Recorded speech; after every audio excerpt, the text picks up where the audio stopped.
All right, in three, two, one. Konnichiwa, mi gente, and we are back. The boys are back for season 5.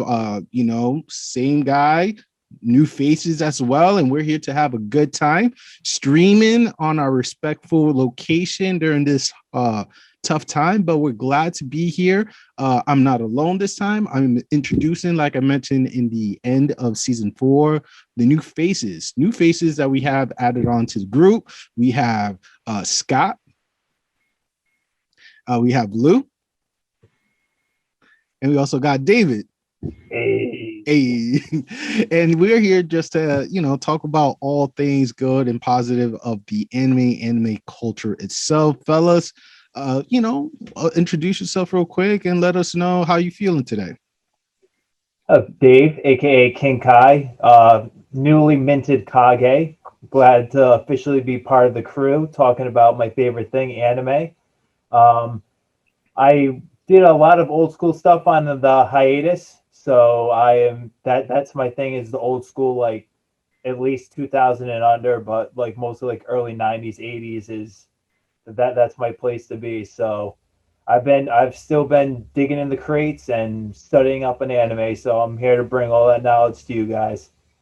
Beautiful. Scott. I wasn't ready for that. I was hoping Lou was gonna go next, but it's Scott, your boy, aka Senpai. Just living it, usual man. Still catching up on anime, trying to watch some stuff that's been happening last season, still, man, and trying to keep current with stuff that's going on this season. Reading a ton. I just was telling you guys, man, I got back on the One Piece wagon and like 100 chapters behind now versus like 200. So we're just riding that boat as best as possible. Hey, no pun intended. I think of like 3 people right now who's going to be super proud of you as well, be able to catch up to One Piece. And of course, the man, the myth, the legend himself, Lumillion. Just happy to be here. Just a regular neighborhood Japanese deity. Let's go. And that's the new faces we added on. Each of them were just fans of the podcast itself, seeing how well they were able to interact and took time to be part of our show. It was only fair that season 5 we just acknowledge them, bring them in as Kages, as brothers to the program itself, and you will be seeing them hopefully more often throughout the season, this current season.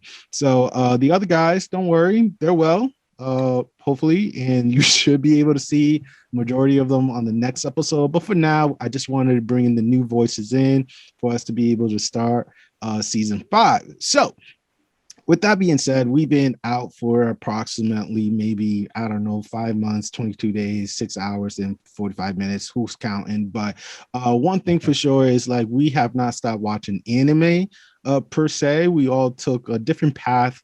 Like if it was, One Piece, you know what I'm saying? We all took different direction, trying to find our true self. And we're back to share these knowledge with our fellow audience. So with that being said, real quick, guys, which anime besides One Piece, which new anime, I should say, has been very entertaining or have been very insightful for you guys? Let's start with Scott real quick, and then all right, we'll jump down to Lou first, and then we move down to David.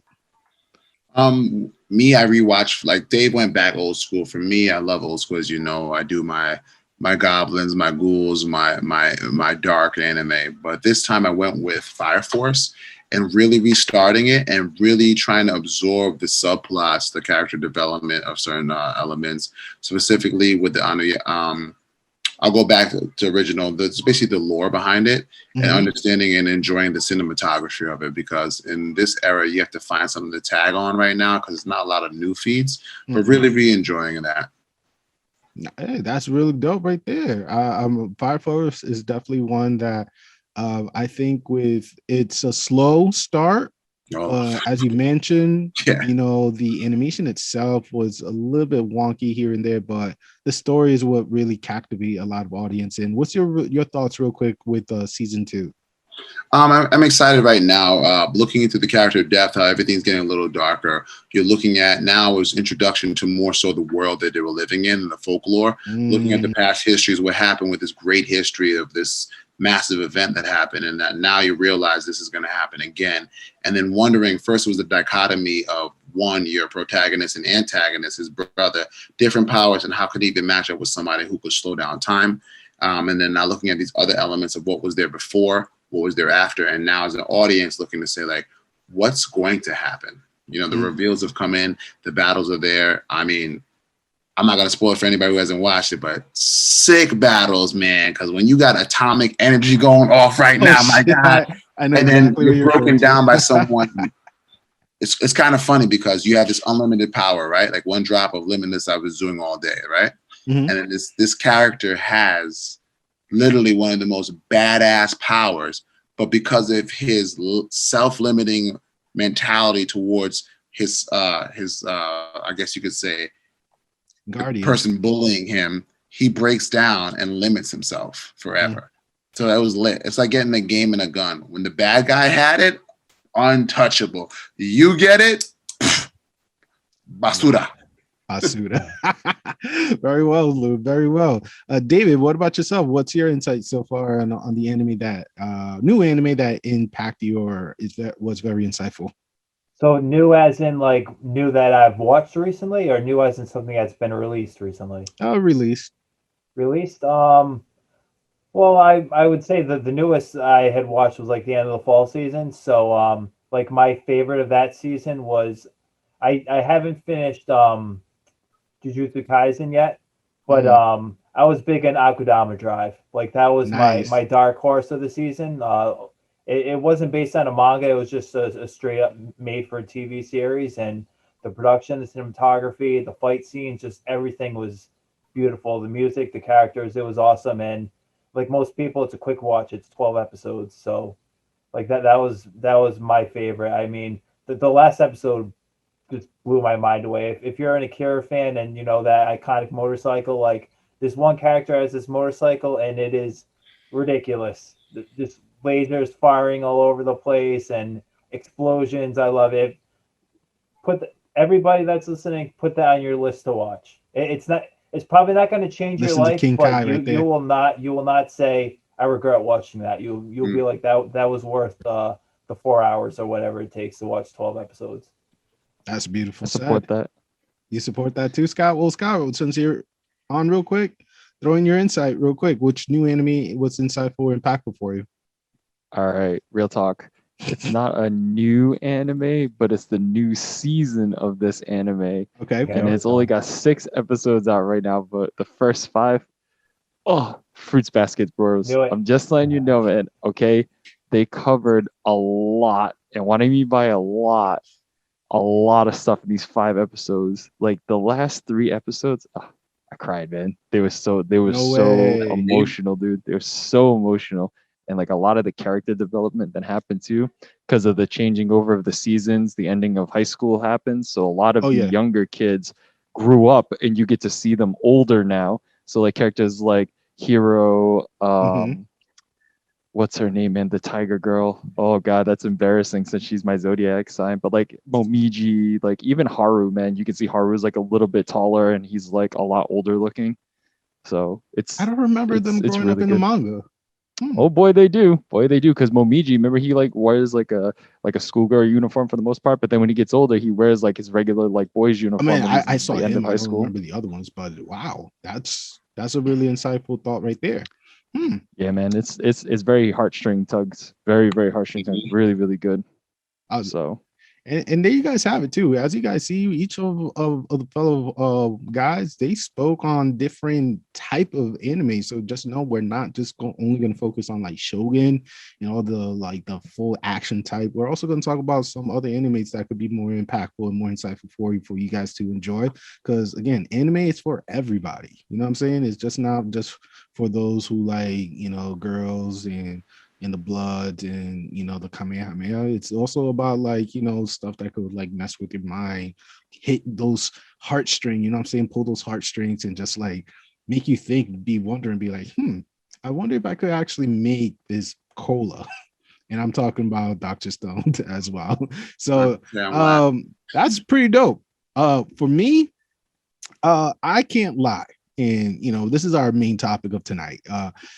Our thoughts on the Demon Slayer movie.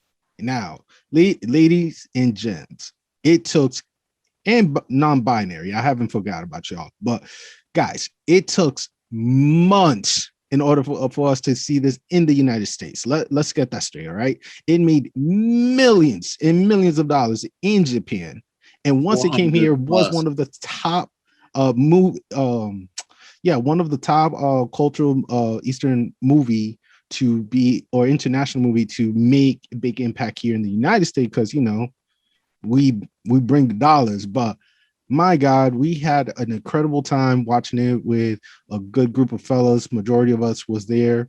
And before I share my insight, guys, what's your thought of this movie? Like, was it exactly what you wanted it to be, or did you want it more? Lou, you shaking your head. I'm good. I'm gonna go straight to you real quick.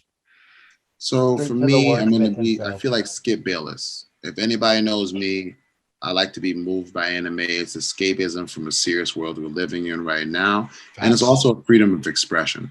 Yep. When you look back to the traditional art of the 1920s, we got trains, we got modern. There's so many nuances they stuffed in it. So it's well thought out. My only issue with this movie is the predictability and the sappiness of our main characters, because even with the protagonist, Akaza gets to escape into the woods because he doesn't want to die from the sun. Sorry for the spoiler, but spoiler alert. We have the badassery of these characters displayed like we all want. The only thing I have with this story is it was very linear. It was written like a poem, and it was gorgeous. I enjoyed every bit of it, but I'm only going to go hold it to the standard of itself. And as we all know, how I feel about this anime when it comes to the season, it evokes emotion.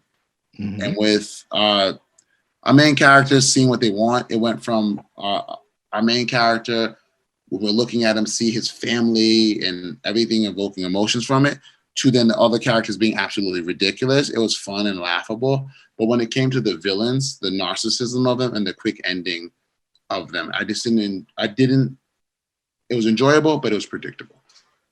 David, agreed, or what's your thoughts on it? Yeah, well, I mean, in terms of, the first villain that morphed in with the train, if I remember correctly, he's like an amalgamation of the lower moons, and he had combined them all, and that guy was the byproduct of like the other 4 or 5 or 6 or whatever it was, and what happened with him. But the upper moon guy, again, I read the manga, so I know the whole story, but I believe he does. It's been a little bit, but he makes a return, and they give more backstory on him, and his ending has a little more meaning than kind of the brief little fight he had there, and then tucking tail and running at sunrise for the conclusion of the movie. So I mean, in terms of that particular moon's development, I mean, there's more to it, but I mean. What they did was, and I'd kind of like to see this done with other animes, because I don't like, I mean, it is what it is, but a lot of anime movies are like non-canon. This was actually canon. This was part of the story. From it, yes. So some arcs, I mean, just their length doesn't allow you to do that, because a movie's, they have like 120 minutes at most usually to work with. So not too many arcs lend themselves to be able to squeeze. And that's another thing which I thought they did well. They found a good point to leave off at to end the movie before the next progression point in the story. So I thought, I mean, they followed the story, so that they didn't deviate from the story or try to be cute and change it up for whatever reason. And they found a good point to end it. And again, the animation was on par with how it was what we expected TV. The music was on par with what it was in the series. And I mean, the characters, again, because they followed the manga, the characters were who they were in the prior TV series. All right. I definitely see that point clearly. I'm really on both sides, honestly, on your thoughts. But Scott, in your personal opinion, overall movie of Demon Slayer, what you thought of it? All right, man. My honest opinion is that I gave this movie, for me, like a 9.5 out of 10.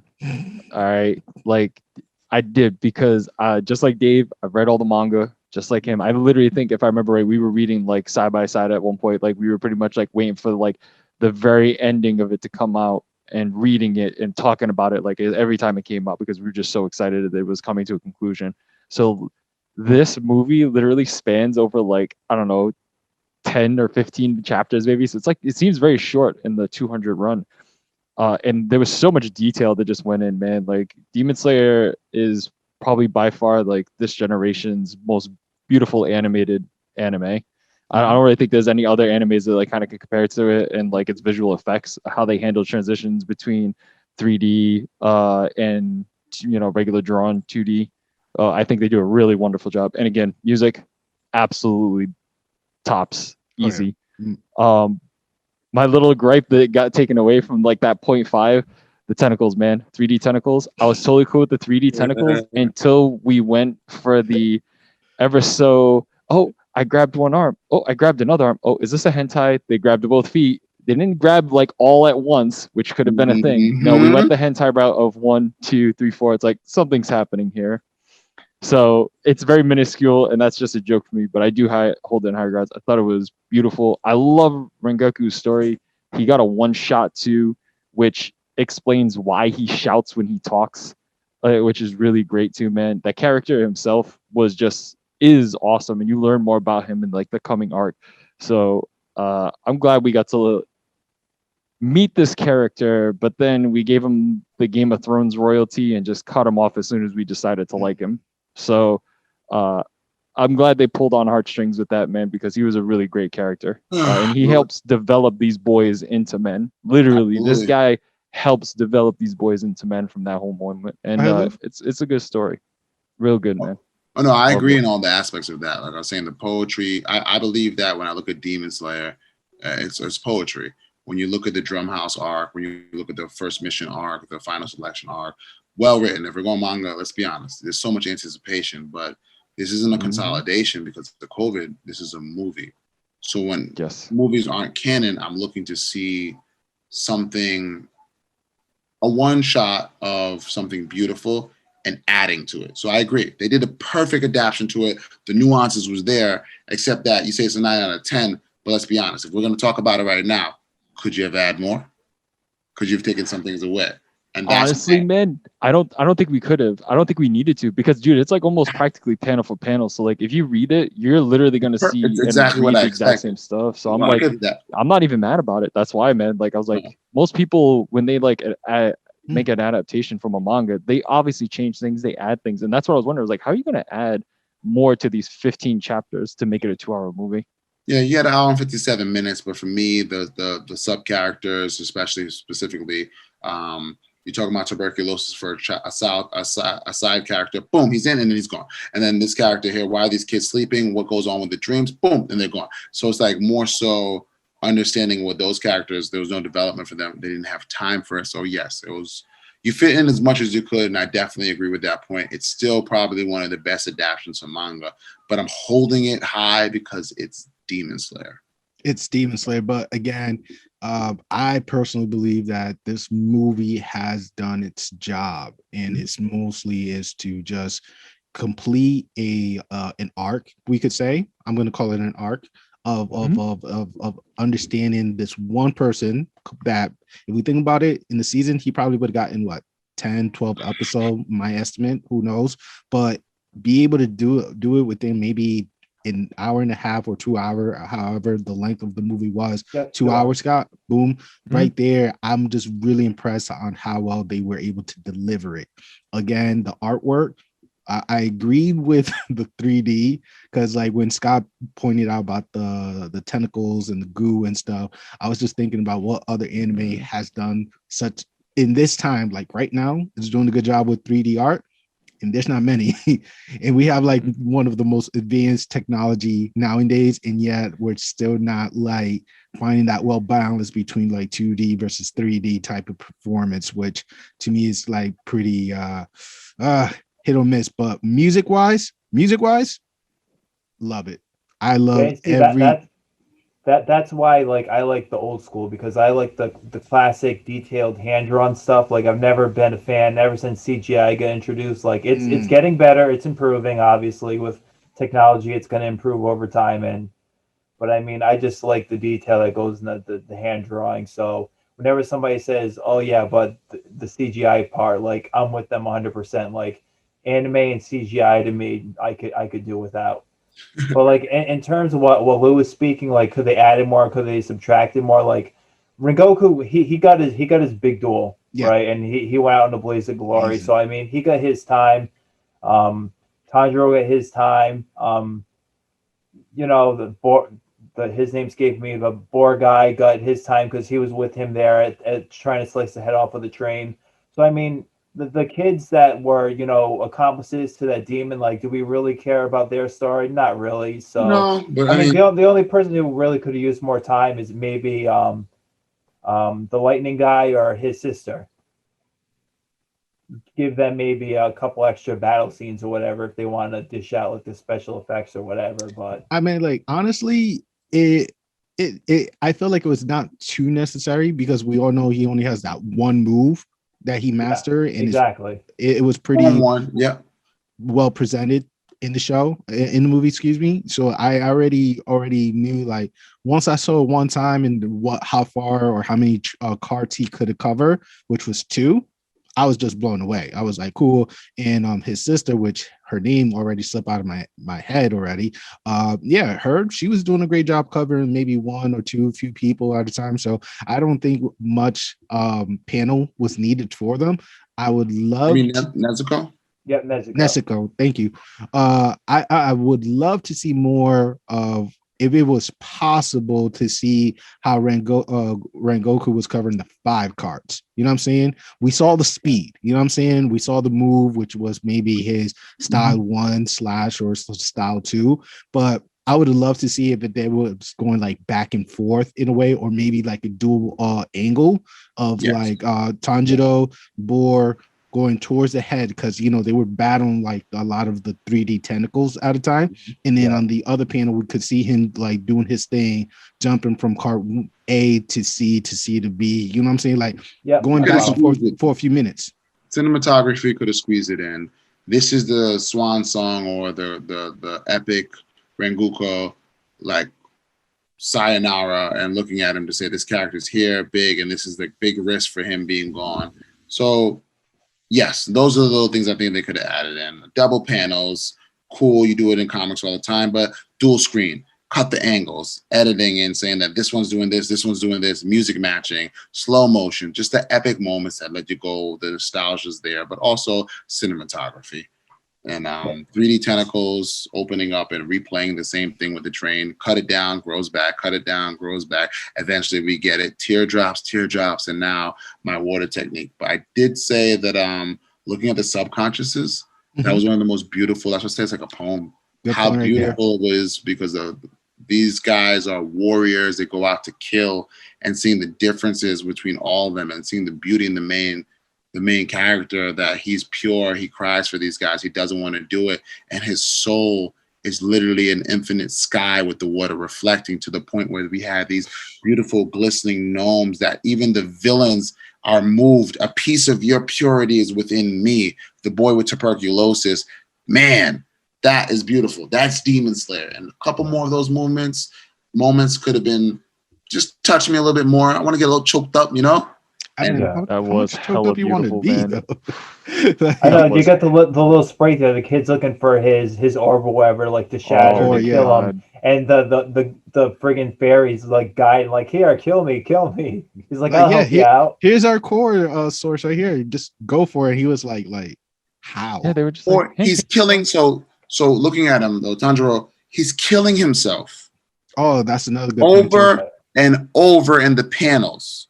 And that sacrifice of self, to the point where you're putting him under the spell that's making him fall back into it. He's not more powerful than this entity. His will is literally breaking it over and over, because his personal strength and perseverance of cutting himself over and over, to where you have the main villain stop it, and he almost kills himself because he's done it hundreds, if not thousands of times. That could have been that's emphasized wild. just a little bit more. Put a little music, put a little bit here. Give yourself 15 seconds of film saying like this over and over. I will do this for my friend. Do the literally verbatim from the panels and give it a little bit je ne sais quoi, some avant-garde, and it would have just been that little bit of sazon or a little bit of seasoning to make the flavor a little different. That's all I mean.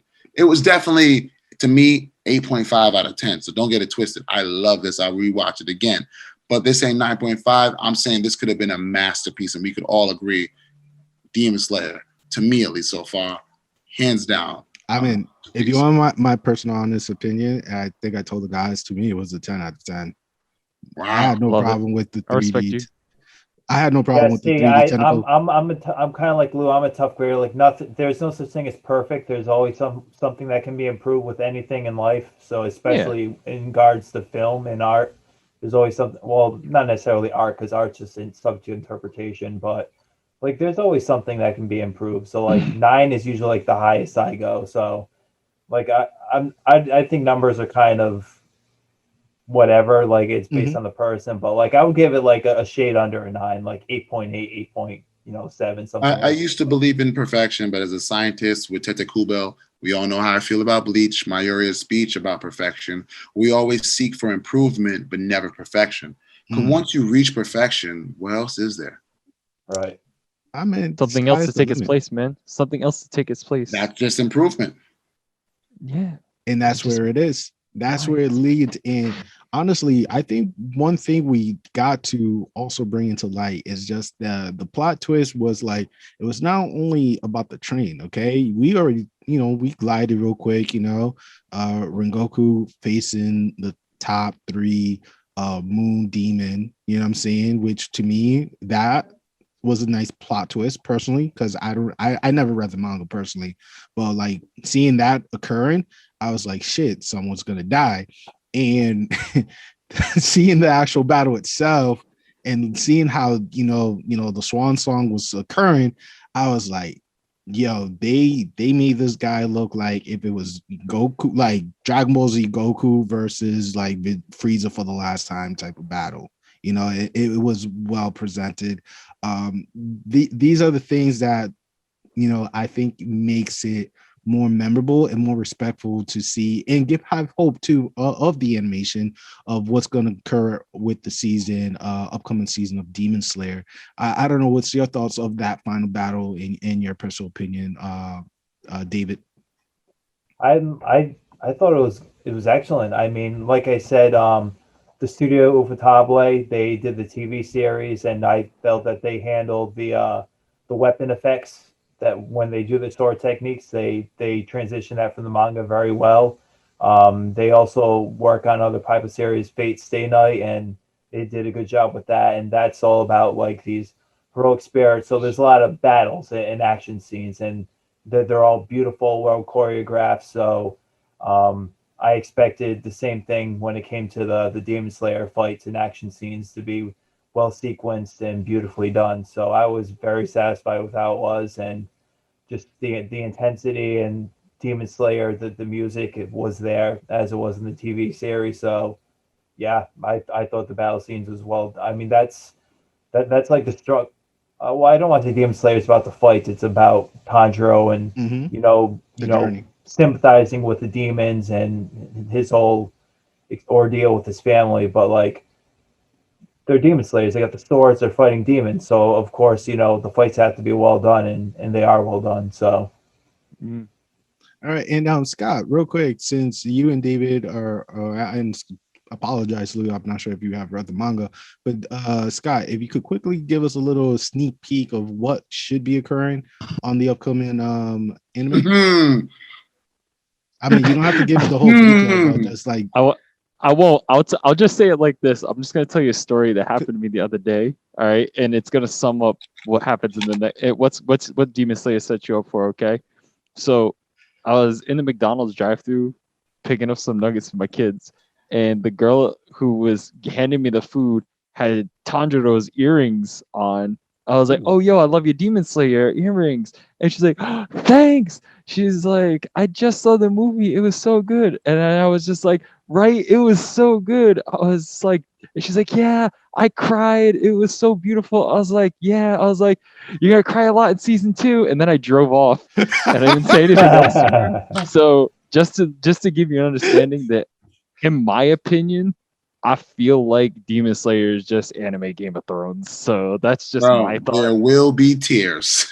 So Uh, you love who you love, and just pray that they make it to the end. I mean, That's all you have to do. I'm the one few individual, maybe 1%, who have still not watched Game of Thrones. Don't You don't need at to. It's me, fine. It's a but terrible. I think it's I'm terrible. with you in that boat. yeah, I don't do much live action like real TV, to be honest. So now Shadow and Bones. That's a really interesting show to watch on Netflix, but that's a whole different episode. but but yeah, there you go. It's upcoming of season 2 should be of an emotional roller coaster ride. Hopefully, we get more information and it stay true to the movie. So definitely, that's our quick thoughts about it. But talking about cinematography and also Cinemax and the arts itself. There's another anime that's soon to be doing a live action play to our audience, and I'm hoping. Guys, I love Mob Psycho. Okay, You you sure guys do, know man. Mob Psycho is my top OP Mad Dog production movie, and it seems that they're going to be coming out real soon in August, a live action format of the anime itself. So, guys, when it comes to live adaptation, what's your thoughts so far? Is it a good thing? Is it a bad thing?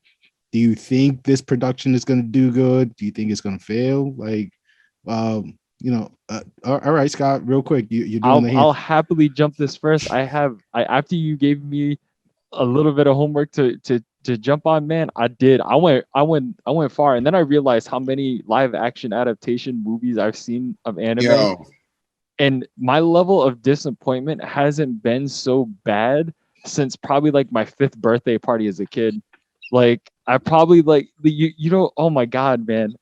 First off, when I hear live action adaptation for anime, literally I think of a trash can, because that's always what happens, man. ooh, I have not been happy with I have been happy with only one anime adaptation of a movie, and that was Alita Battle Angel, and that was it. And Okay. and only we because both like that, Scott. So what's up?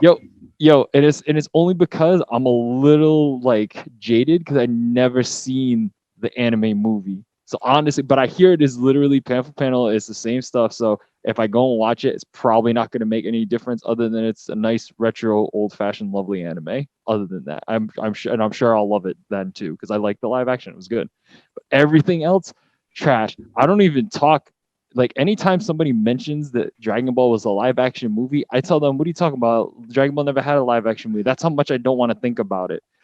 Literally 2 Attack on Titan live action movies came out, and I was so excited to go see it, man. I went and watched it in the movie theater. They had it here in the mall downtown. So I was like, yo, I'm gonna watch it. And I watched it with like Matt and like one other person. We got there and I was just like, what are we? Yeah, shout outs to that guy. What are we doing? Why are we watching this? It was so fucking bad, man. I'm sorry I just swore that. I didn't mean to. It just kind of piled up. It was so bad, dude. It was just absolutely I didn't even go watch the second part. I didn't care. I was like, I can't go watch this. I can't. And the one saving grace factor for live action adaptation movies, everybody talks about it, and you were saying it, and I was like, oh yeah, that's right. The Rurouni Kenshin movies, right? Yeah. Rurouni Kenshin movies, they are so high quality, but you know what kills me? The adaptation from the animes, there's so many large scale battles that happen, and that just didn't happen a lot in the anime. Like the first season when they were like storming the oh my god, that group of like 10 like people, man. They had Leader as like the leader. His name was just Leader.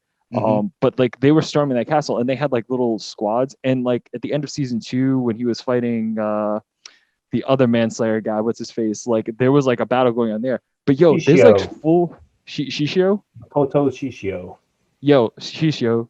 Shout outs to the mummy man himself. Yo, like literally there's every movie for the live action Rurouni Kenshin has a large scale battle scene that just I feel didn't exist in the anime. Yeah. Like maybe there was 1 or 2, but the amount of men and people that they had there, like literally, we're talking about maybe they had like 10, 15 guys max. But Mhm. in the movie, there's like 50 or 70 guys. And like Kenshin and like Hajime Saito and freaking Sanosuke are just fighting all these dudes.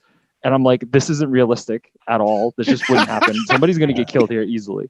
The other thing they had a problem with, man, no Hitem Mitsurugi style swordsmanship. Absolutely none. It was all about being the quick draw swords from the scabbard.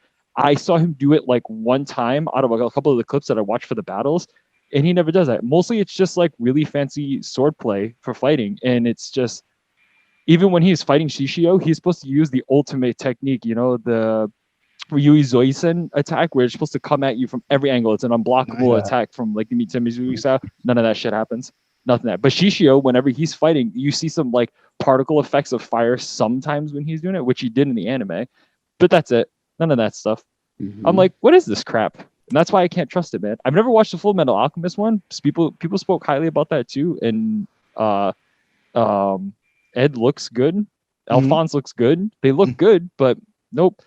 And I don't even want to talk about Death Note. They screwed that up so bad. Walk away. Just walk away. Whitewash. Yeah, Whitewash. let's just Absolute walk away. whitewash. Terrible. Walk away. So, There's only live one action, movie man. could have mentioned that would have pissed me. I spent time hyping that because I thought it was, ugh. Dude, you know why you spend time hyping that, man? Because I William love Dafoe Death is going Note to and be, dark anime. and you love William Dafoe, right? William Dafoe is a great guy, man. He's a great person, and he's gonna be Ryuk. I was like, this is great. William Dafoe is awesome, man. Let's go. He could be Ryuk all day, every day. And if we just named that kid something else and not Light, you are a white person with a Japanese name, buddy. No offense, and there's nothing wrong with that. Maybe your parents just really like Japanese things, but no, come on, man, just come on. We tried and we failed. We were Icarus, man. We tried to fly too close to the sun, man, and our wings just melted and we just fell to the ground. That's how bad live action happens. And That's so my opinion. Sorry. I'll go from there. Like much like Icarus flying close to the sun, there's something beautiful about watching the world burn from the center. As that golden wax melted from my skin, I had a hope for a great movie to be adapted from this imagination from great writers like One, and I was disappointed. My fear with Mob Psycho is simple. When you have something so abstract, you have Kageyama being this disturbed kid, getting all these powers and the dangers of it. One of the most beautiful things about this anime, for me, is how the art style changes and how everything can be done. And let's be honest, the studio did an amazing job. Bones was hands down fire for me. Memes came out of this, t-shirts, a whole art style that was very different and hasn't been seen, uniqueness like Devilman Crybaby and other animes have these unique styles. But how do you capture the story and the art with the budget? That's the only issue. You can't do these ridiculous things that you only can do in anime. Let's be honest. That's why we watch anime, for escapism, to find a story that you literally can find the purest story, and whatever you believe in, that will be transferred to a paper, and hopefully the studio will put that in the anime. Now, in a movie, you have, like you said, you're limited to 2 hours. How do you capture this with a story? And how do you get the highlights of the emphasis of how this young man has no idea what's happening and how scared he is, and then eventually he gets put into a situation where he has no choice but to let go. 50%, 75%, 100%. And I've sent you guys the memes. How many times do I send it with the question mark, question mark, question mark? That was for me, from a panel to anime. It was everything. That, and I'll say Shield Hero, Shield Hero, would you like, with the question with all red, like, would you want more power? Those situations in anime speak to you. I don't know if it translates with the storytelling to the screen. Yeah, this is gonna be a lot. This is gonna be a play, though. That's going to be a play. No, but that's what I'm saying. To do it to a play, to a screen is hard enough. To a play, yeah. I mean, like, before David throw in his beautiful insight shortly, keep in mind they also have done other, like, Naruto. They did the first like the first class, like before the invasion of Orochimaru, or maybe part of Orochimaru was storyline was in it, and the adaptation to it was pretty similar if you was watching the West Side Story on Broadway. You know what I'm saying? Mm-hmm. Honestly, because it's like you're on a stage, right? The only thing that helps tell the story is the background. So it basically, with the lights effect, the movement of the background, it helps to tell the story and movement of the pieces on the stage itself. So when it comes to staging, yes, there is limitation, but also we got to pay attention to us how much effects are they going to implement in it. You know what I'm saying? Because Mob Psycho is what? He's a magical boy with psychic ability. You know what I'm saying? He has a sensei who Whoa, only teach MR, him. MR, politically correct. We're gonna strike that down. Oh, he has MR, an idiotic dumbass of a sensei just giving him the positive energy, the POP, power of positivity for him not to be a murderous villain. We have a ghost. So all of these type of element itself could definitely be able to be symbolically used with certain natural effects that we could use, but again, it's not going to be the most ideal, but I think they could deliver a story with the play. But David, you yourself, what's your thoughts so far? Well, just in general, because I mean, it's a play, but live action is live action. We're talking about what's animated, hand drawn versus real people trying to portray the story. And my only real delving into it was the Dragon Ball movie.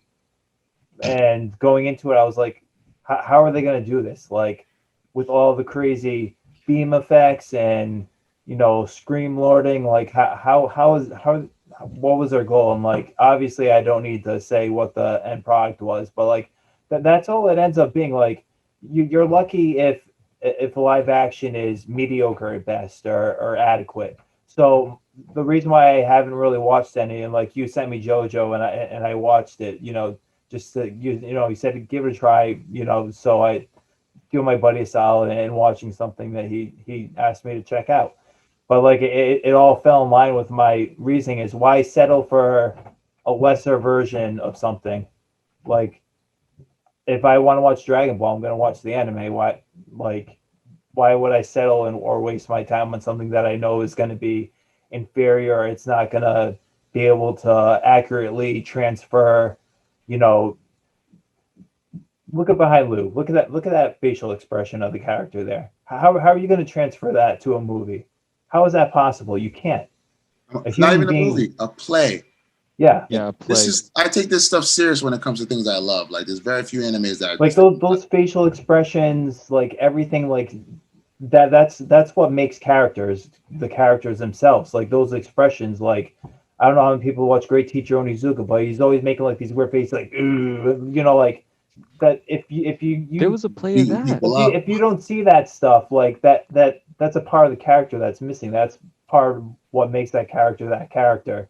And like it's not even like it doesn't even necessarily have to be something about superpowers. Like I think I saw something like Cowboy Bebop recently, or it's in production of a live action for Cowboy Bebop. It is. That's realistic. Like there's no like crazy superpowers, but you know what? That's still not going to be Cowboy Bebop for me. I'm not going to waste my time.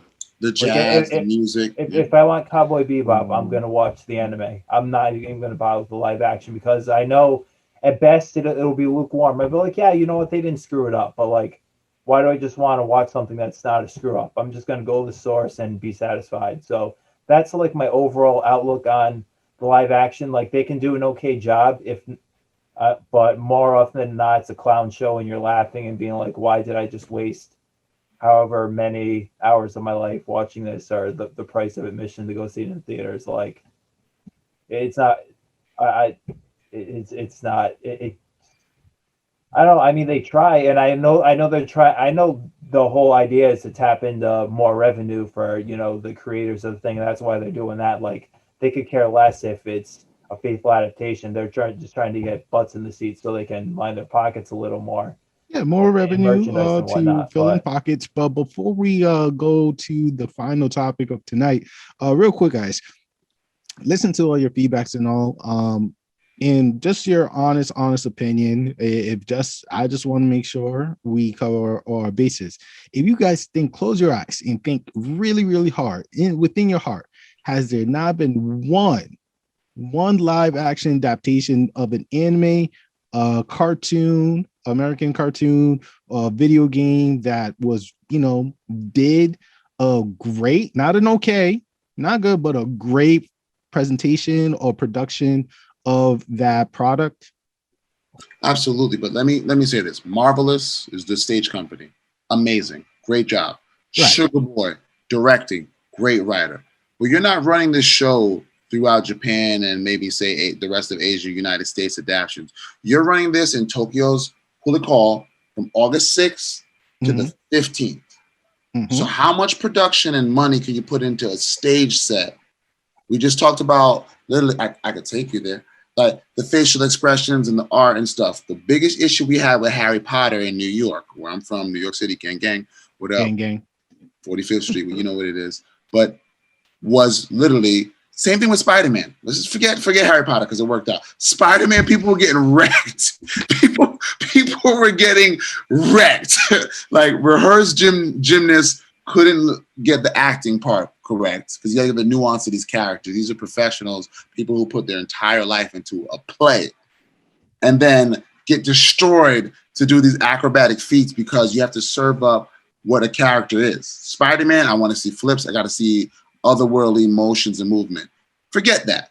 You're talking about a man or a boy specifically whose character changes the color spectrum of reality, right? Right? And he doesn't even understand how later in the season, but yes. As he gets more powerful, reality warps more to the point where it becomes a other dimensional being with ghost in a play. Yep. Tyler Perry did Medea, changing a man to a woman with succumbing. How do you translate this story, this character into anything live action, let alone a play? If they pull this off, I'm telling you right now, game set blouse. I'm moving over there. I'll be there in March for the Tokyo Marathon. I mean, they already got like a 15-footer Gundam waiting for you with your name on it. But honestly, guys, going back to the question, if you really just close your eyes, open your heart, and just go back maybe 5, 10, 15 years, any adaptation between a video game, movie, or American cartoon, what would it be? And go ahead, Scott. I messed up again. There was another live action that I really liked. I forgot about it. I know. That's why I want to make sure we cover all our bases before you guys trash everybody. And I don't know if anybody remembered it at all, man. It had 2 movies. Don't say Super Mario one because that one was not that great. It's not, man. It had 2 movies back in the 90s, man. And the first movie wasn't bad. It was cool, but it wasn't great. The second movie was really what shot it into the stratosphere for me as a kid and as a lover. But the Guyver movies, I totally forgot they had live action adaptations of those. Fire. But Netflix, if you haven't seen it, Netflix Guyver and then all the Guyver movies. But again, that's CGI, not necessarily live action. No, it is live action. It's not CGI, man, dude. Like the original one, like they have like the real. I remember we was hunting when the one for Netflix, but the other ones had. No. This is on Netflix, man. I think maybe I don't know. If it's real old school, man. Because check it out, David Hyder played in the second one, which was Guyver 2 Dark Hero, man, and he's the voice for Solid Snake. So like he was mad young. I gotta watch it. I'm a Guyver fan, so the violence and the dark. Funimation did a good job like remaking it and like giving it a new like fresh twist and like pushing it a little bit further into the manga, which is never going to finish, which is depressing, but it is what it is. But the live action movies, man. The first one, little bit cheesy, man, but I actually follow a guy online who was lucky enough to get the original costume, man, the original Guyver unit suit costume from Dark Hero 2, and it's just like falling apart, man, because of how worn out it is, man, and how they put everything together. Like they were literally holding that thing together with hopes and dreams, but it looks so dope, man, back in the day, and if introduced something that never happened in the manga or the anime. Mm-hmm. Which was a Zoinoid that got a Guyver unit, which was, Zoinoids were already strong as they were, and Guyvers were able to like stand a chance with them, because they're Guyver units. What was that? This was part 2, Dark Hero, man. One of the me and Josh are doing He looks sick. He looks sick too, man. Like it was a fully original story, man, and they did such a good job. And it was really, really cool, man. Even the costume, like if you watch the very first Guyver movie. In comparison, that costume to Dark Hero's costume, huge big difference, man. Absolutely put way more money. They had a better budget, and everybody just looks so good, man. The costumes were like top notch, man. Even to today's standards, man, that's one of the cosplays that I want to do. I don't think I'll ever come close to that type of production because of how good it was, man. It looked too good, way too good. All right, David. I would have to go with Street Fighter the movie. Absolute sarcasm. No, childhood.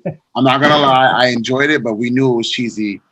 How ridiculous it was. So I'm with you, but I'm also Don't like even care. that. Don't Like even care. I am. Everybody's entitled to their opinion, and I'm not saying that people can't enjoy live action, but it is not for me. This isn't a perfect analogy, but it's kind of like you have this vision of somebody that you idolize, Okay. and that's kind of like the anime version. It's what the Yep. artist had intended. They transferred it how they wanted it on the paper, and then literally you see it in live action, real life, and your dreams are just shattered. It's a disappointment. So I mean, that's just my personal view. For me, it's a subpar version of what the original creator had intended to be. It can be like a retake on it, but honestly, for me, like, and Lou said this, like, anime is a medium to create what can't be created in real life. Like your Yeah. imagination is your only limitation. With a live action, your budget, the actor's ability to portray, like there's so many other limiting factors, and those just aren't present in anime for the most part. And Lou. Yeah. I will give Eon Flux was amazing. Just for if you're a kid and you're young for the movie, but again, you can't capture. So I watch a lot of movies back in the day with it. You can go Speed Racer, you can go even with Ghost in the Shell. Besides the whitewashing, was a very good story plot to capture it. But Eon Flux, I can give it to. But you can't tell me that you've seen a live action movie that even came close to what we get from anime, because Absolutely anime not. wouldn't be anime if you could do that, because there's so much money in making a movie in a short amount of time. But yes, you're absolutely right, Jay. There's amazing adaptation. Speed Racer was fun if you're a kid. Eon Flux is great if you were into the Mad Max and into the MTV types of stuff. If you're looking into Scarlett Johansson and you just want to get your rocks off with an invisible suit with no nipples, you can go watch Ghost in a Shell. But is it really going to sit there with somebody that hasn't a fan of the anime only and sit there and watch this and go, oh, this was exactly what I needed? No. What about you? What do you think, besides ping pong, which is probably the only one that can bring up an Ace Attorney, what would you say would be your favorite adaptation? I mean, the Ninja Turtle series back in the 90s did a pretty decent job. Hey, it definitely did what it could with the money and the technology that I had back in the days. Absolutely. Different to my, King Kai, the JoJo Bizarre. I was not a JoJo fan. Honestly, you could ask JL, you could ask Juan, you could ask Monty. I'm not a JoJo fan, but once I saw that live action adaptation, it made me want to watch Unbreakable Diamond or Diamond Unbreakable, because it gave me that push. You know what I'm saying? So in my personal interpretation, when it comes to live action, it's not really much for the hardcore fans, because as we're witnessing right now, it's obvious, like you guys know, that it's not the same. But yet, if we're talking about like newcomers or new eyes to the product itself, this is a great way to just bring them in to our community in a way. Like the front door with the panel be like, hey, greeting, welcome to the anime community. Check this out. Look at this live action. Boom, boom, boom. Even if it was the whack ass Dragon Ball Evolution movie, at least it's still a step forward towards what. Was it a Dragon Ball movie? Huh? It was a Dragon Ball movie? I don't know what you're talking about. No, but I just want to be clear, for everybody. Like, I'm not saying that it can't be enjoyable. I'm saying Right. the live action is definitely enjoyable. But just in my opinion, this is my view. It's just an inferior version of the original, and that's why it's not my thing personally. Yeah, no, of course, and that's why I say it's just different. You know what I'm saying? Yeah. My insight is more different to your insight, because I think more of like other viewership. You know what I'm saying? Because obviously, Lou and Sky definitely made it clear it's no way you could equal to what the actual product is, but you can bring in people into the doorstep for them to be able to be like, hey, if that was the Dragon Ball Evolution movie, I wonder what's the real Goku that everybody's bragging about is like, and they start watching the 1980s Dragon Ball all the way up to Dragon Ball Super. Lou, your final thoughts, and then we'll jump to the next topic. I have a correction to make. I apologize. I forgot No about worries. Blade. My notes here from flying to Thailand, which I was a little inebriated. Blade of the Immortal. I don't know how to say this right. Is Gintama. It was an awesome movie with a cute ending. Gintama. Cute characters. It's real cheesy in one sense, but if you're on a flight for 16 hours, you know what I mean. You got to watch something. And it wasn't Guyver where I was talking about. The movie I was speaking on was, give me 1 second. I'll come in with it after. No. It wasn't Guyver. It was on Netflix. It was Guyen, I think it was, or I'll come into it after. I'll speak it, but I don't want to take up too much time. All right, fair enough. Actually, from our personal meeting, there was a time set in mind, but like I said, the flow is good, the conversation is great. So we're definitely close to the end, guys. And I appreciate everybody who's been listening to us till this point. Last point of it, huh? Gantz, Gantz. Oh yeah. Oh God. That I enjoyed because of just the nuance, and it was definitely well put to paper for what they could do with that extreme of an idea. Boom. And with that being said, real quick, last thoughts is this right here. According to anime news, there is new movies that's been coming out in Japan. Hopefully it'll be dubbed or be available here in the United States. And these movies are doing a pretty good job on their box opener. Real quick, number one right now is the Detective Conan, the Scarlet Bullet. Number two, which is not a shocker, but it's the live action adaptation of Rurouni Kenshin, the final. Number three is the Evangelion 3.0 You Can storyline. And number four is the Demon Slayer movie, the Mugen Train.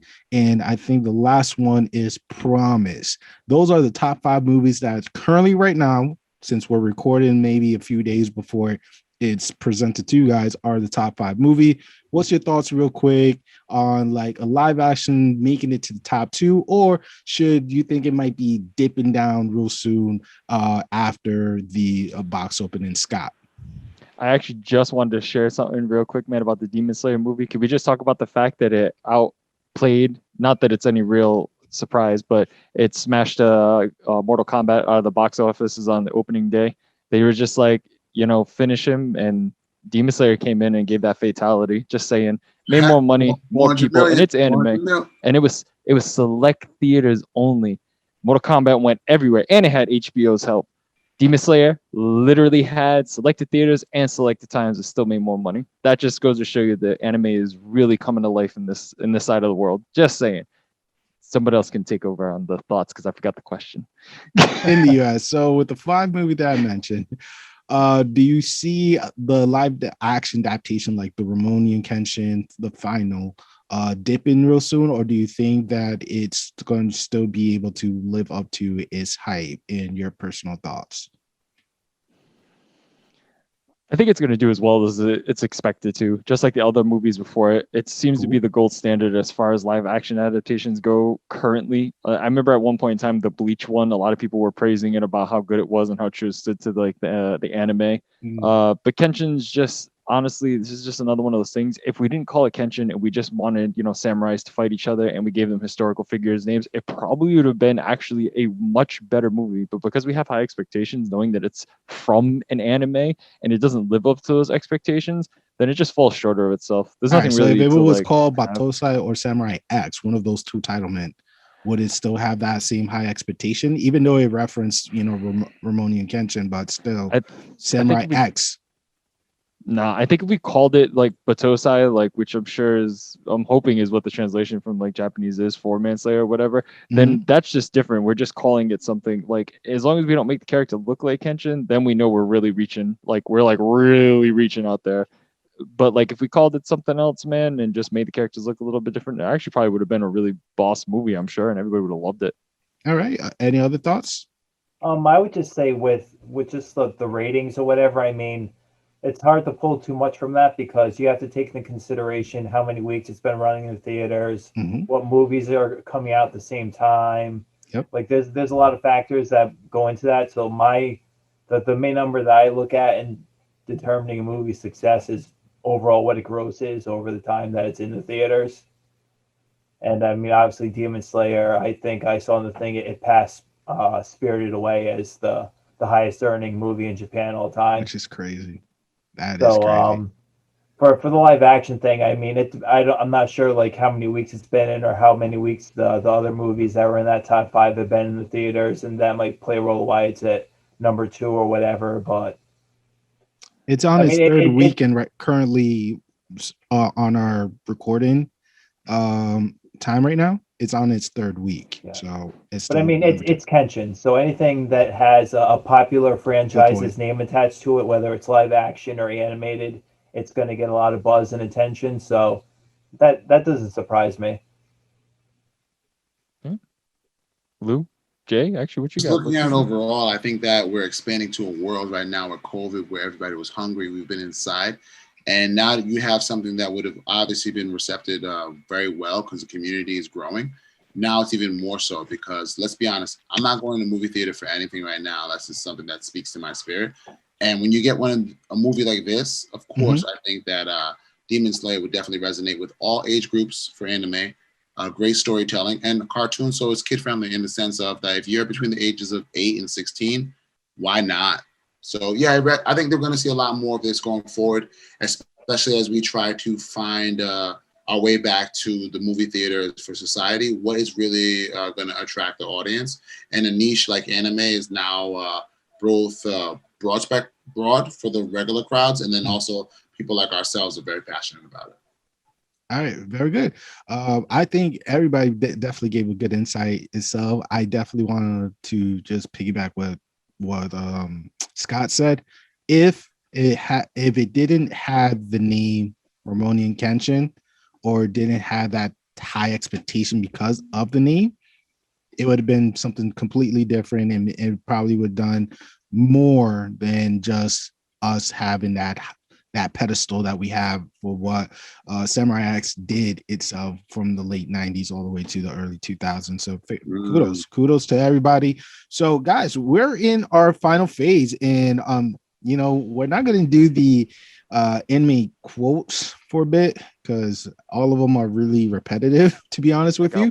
But I figure the best way to end the show is this. I would like if one of each person, if it's got one of each person could quickly just recommend one anime. I feel like if we could recommend one anime to each person to add on to the list, I think it would be beneficial for them, and it's a great way to end the show. So, who would like to be the first person to give that one recommendation? I'll go. This was part of my old school kick that I am still on since we went on hiatus after the end of season 4.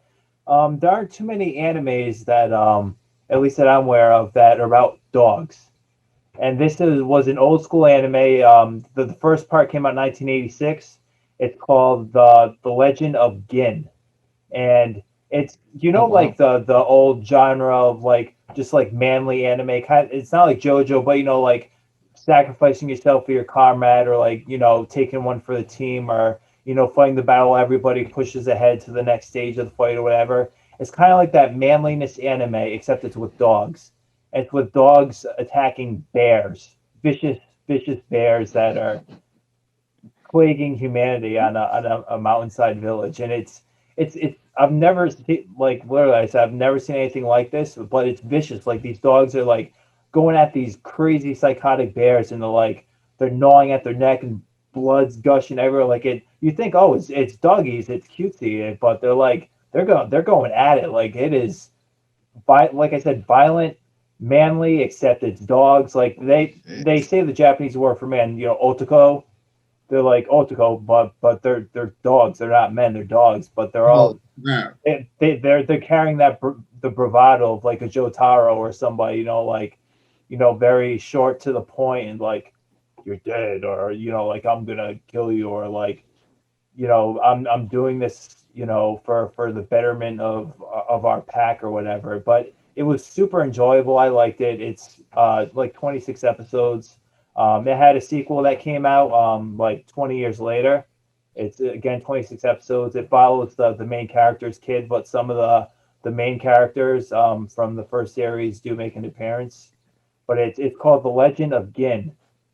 1986. So if you're an animal person and you want to see dogs brutally attacking bears, it's new. Like it is definitely different, and it's enjoyable. So there you Watch go. some dogs kill some And bears. it's Be old a school, man. hand drawn, beautiful old school anime. So That's that. You surprised me with that one, which is Surprised the really hell good. out of That was like out of freaking left field. I Hey. just like walked away for a second and came back, and I'm just like, he's like, yeah, you want to see dogs fight bears? Watch this anime. I'm like, whoa. Be a man. It's a good one though. It's a good one. It's a good one. There's no Scott, supernatural things going on here. Just dogs fighting bears. Let's go. Yeah. Okay, yeah, you got my number, man. I'm ready. I'm gonna check that out. I mean, Yeah, you can Scott. probably find it on YouTube. It's old. Like I don't even know if there's a dub. Like if you have to watch dub, I don't even know if there's a dub. But it's out there. If you Google it, you'll find it. All right, man. I'm gonna check it. You know I will. So, Check it. Scott, what we're doing real quick is we're ending the show with one recommended anime before to our audience. So just think of one real quick while Lou present his. Oh, no my quote. thing is always simple. You grow up with all these classics like Sailor Moon. You got Nanoha, the cult classics. I'm gonna go with the Magic Girls because it's unisex, and I'm gonna go Madoka Magica. If you're into a plot twist and you want your heart ripped out in your childhood to grow up, this is one of those animes that if you watch this, and I promise you, hit me up online, DJ Sin 6 and all social media. Let me know what you think. But I'm telling you right now, this show will mess with you. Because if you watch it once, you go through it and you get everything you get from the show, and I will not spoil it. There's some episodes that stand out so much that it changed the game forever. And my thought process on having all female characters work in an anime were completely altered. Kill or Kill, you can go anything else after this. Doesn't touch it hands down. Very unique storyline and hasn't been touched for the Magica or the Magic Girl series since. Hands down, my favorite. Period. The end. New movie announced for that Damn. coming up. They announced a new movie for that series. You know what time He it is. just blown his brain. He just blew his brain. I saw it in his eyes. He was just like, "Let's go! I want to watch this movie. Let's I go. will We can grab watch it." my wand and crystals. You do that, Lou. You do that. Scott, what's the one anime you recommend? Yo, I'm gonna bring some fresh meat to this table, and I said it before, man, and I'm gonna say it again. All right, new anime that dropped this season. Every single person here loved Erased, so I'm gonna. Tokyo Revengers is the next Erased. Watch it. I can say that before when everybody's like, "What's Erased about?" I couldn't give you a comparison because there was nothing else to compare it to. Well, guess what? Tokyo Revengers came out. It's just like Erased. You like time travel? You like time hopping? Time hopping's here. The butterfly effect? You want to try it? Yep. You want to try to change destiny? This is what it's about. It's good. This is like only 6 episodes out right now. I suggest waiting. The manga is somewhere around like 198 or possibly 209, and it's almost done. So they're really trying to wrap everything up right now. So this anime will probably end like a year, 2 years maybe, most likely. So watch it now. It's probably going to be long. Or should we go anime first? I mean, just watch the anime. The anime is really good. It's clean quality, just like the same man. what I Very mentioned nice. about the live adaptation. You know what I'm saying? Watch the anime, see if it gets your feet wet, and if so, you dive in with the manga and just Let's go. I'm on vacay. First episode, dude. If you just watch the first episode, if you like the first episode, you like the rest of them afterwards because it literally plays out like a race does, man. Not like it's piggybacking off or anything, but again, it's the only thing I can compare it to. It's very good so far. And instead of being just children, it's gangs. There's gangs. So about that life. Let's go. And Bloods and Crips. Let's go, baby. And like I said, even though we're not doing quotes anymore because they're redundant. I already said all of them. No, literally, I said all of them within 4 seasons straight. The one anime I'm gonna recommend is called Yasuke. Yasuke is on Netflix right now. I think it's about like 6-8 episode deep. 6. 6. Beautiful. Basically, it's all about a samurai warrior of Africa's descent. Just returning his life. He's just returning his life from of a sword and violence, and facing some dark forces. And if that doesn't captivate you right there, I just recommend just watching the first episode. It should be able to like grab you in and enjoy it. The English dub, I'm looking at the cast right now, and the reason why I'm kind of a big fan of it is because I'm a big fan of Lakeith Stanfield. He is so far my favorite actor of 2020 or the new decade, and been impressed with his work. So I'm really excited to see him. I was really excited to see how well he does with live acts, anime voice acting, and he did a great job. So if that doesn't captivate you right there, I don't know what will. You know what I'm saying? So it is what it is. So Shinobi Unfolding season 5, fellas, we did it. We popped the bottle. We dove in. We had the appetizer, the main course. We had the dessert. We had a little bit of, after party martini, if you want to say, and we had a really good time. If you guys really enjoyed this, our show and our program, please be sure to follow us on all of our social media as it's been presented throughout the episode. You can follow us on Facebook, Instagram, the Twitter, as well as our YouTube. Our audio contest should be posted on Sundays around 1 p.m. Eastern time, and our video should be posted on Tuesday, if not Wednesday, the latest, for your visual pleasure. So I'm your boy Jay Aguila. We have Senpai, we have King Kai, we have Lumillion. We want to say thank you, buenas noches, sayonara, and peace. Peace.